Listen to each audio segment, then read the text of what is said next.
గమనించండి ప్రియులారా, ఈ రోజు దేవుడు మీతో మాట్లాడుతున్నాడు. ఏందో తెలుసా?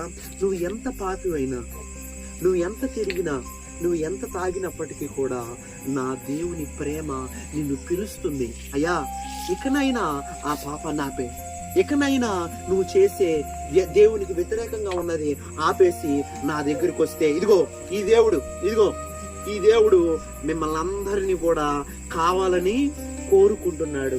ఒకవేళ ఈ దేవుడు మనల్ని ఇష్టపడకపోతే ఈ దేవుడు పరలోకం నుంచి భూలోకానికి ఎందుకు వచ్చేవాడు? పరలోకంలో అన్ని వైభవాన్ని విడిచిపెట్టి ఈ భూలోకంలో కష్టాలు, నష్టాలు, హేళన, ఆయన రక్తం కార్చడం, ప్రాణం పెట్టడం, ప్రాణాన్ని, ఆయన శరీరాన్ని త్యాగం చేయడం ఎందుకు చేసేవాడు? ఎందుకంటే ఈ దేవుడైన పిల్లలమైన మనమందరం కూడా ఆయనతో పాటు పరలోకానికి వెళ్ళాలని, ఆయనతో పాటు పరలోకానికి వెళ్ళి ఆయనతోనే ఇదిగో దేవుడితో ఇలా అంటకట్టబడి ఇదిగో గట్టిగా కౌగిలించుకొని చక్కగా దేవుడు అని ముద్దు పెట్టుకుంటాడు మనల్ని. హల్లెలూయా. దేవుడు ఏం చేస్తాడు? మనల్ని ఇదిగో దేవుడు ఇలా ముద్దు పెట్టుకొని హత్తుకొని చక్కగా ప్రేమగా ఇలా ముద్దు పెట్టుకుంటాడు. హల్లెలూయా. ఇదిగో అప్పుడు మనము ఇలా దేవుడి ఒడిలో చక్కగా పడుకోవడమే. ఎంత గొప్ప ధన్యత, ఎంత గొప్ప సంతోషం. ఇలాంటి ధన్యత ఎవరికైనా దొరికిద్దా?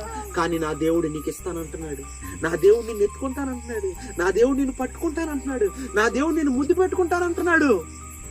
అరే, నేను పాపం చేశానండి, అయినా పర్లేదు, నువ్వు నా దగ్గరికి రా. ఏమండి, నా కొడుకు బురదలో పడితే నేను దగ్గరికి తీసుకోలేకోకుండా ఉంటానా? నా కొడుకు చొక్కా చినిగిపోతే నేను దగ్గరికి తీసుకోనా? అలాగే ఈ దేవుని పిల్లలమైన మనమందరం కూడా తప్పు చేస్తే నా దేవుడు దూరం పెడతాడా? కానీ ఒక్కటి గుర్తుపెట్టుకోవాలి, తండ్రిని కోప పెడితే, తండ్రిని బాధ పెడితే ఆ కొడుకు బాగుపడడు కదా. అలాగే మన తండ్రి అయిన ఈ దేవుడు పరిశుద్ధుడు. ఈ దేవుడు ఎవరు? పరిశుద్ధుడు. ఈ దేవుడికి పాపం తెలీదు, ఈ దేవుడికి త్రాగుడు తెలీదు, ఈ దేవుడికి ఏ కోపం తెలీదు, ఈ దేవుడు ఎటువంటి ఎవరిని కూడా నాశనం చేయలేదు. అలాగే మనల్ని కూడా ఉండాలని దేవుడు చెప్పాడు.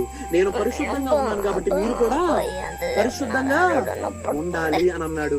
అప్పుడు మనం ఏం చేయాలి అంటే, మనకు తెలుసో తెలియకో ఏ లోటుపాట్లు ఉన్నాయో, ఏ తప్పులు ఉన్నాయో, ఎవరినైతే తిట్టామో, ఎవరినైతే కొట్టామో అవన్నీ కూడా విడిచిపెట్టి మనుషులందరినీ కూడా ప్రేమించుకుంటూ ఈ దేవుడి వైపు మనం తిరిగితే